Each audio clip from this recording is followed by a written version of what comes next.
Here is a testimonial for the highest paid part-time job in the world from Katrina Alexander. So I'm approaching 3 years in this academy. All of my accounts have increased: trading, investments, business, and personal accounts. This academy can produce results in all areas of your life when you do the work. Yes, you have to work on your psychology and mindset to get the results. We can start market talk for March 31st, 2024.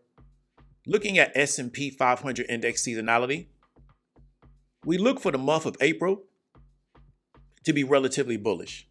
And that's exactly what we're going to look for. We're going to look to find out if this month of April is going to be in line with seasonality for the month of April, and then how that's going to play out as we continue to get information around PCE and CPI going into next month.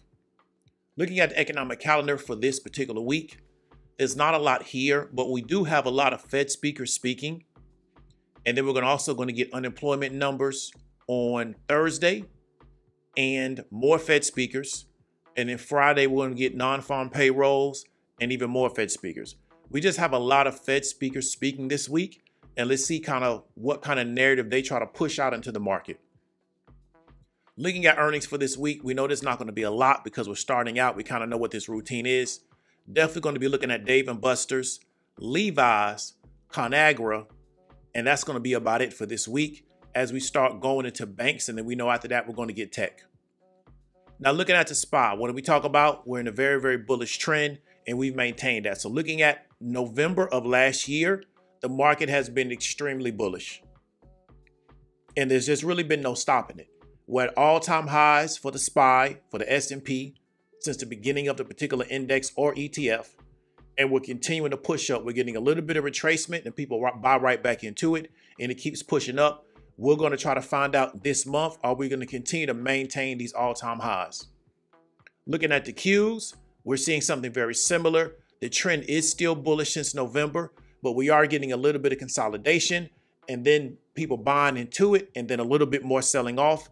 But we're still moving up. The slope is not as aggressive as the SPY, which is interesting, but we're still getting a very, very bullish move since top of the year or even late last year.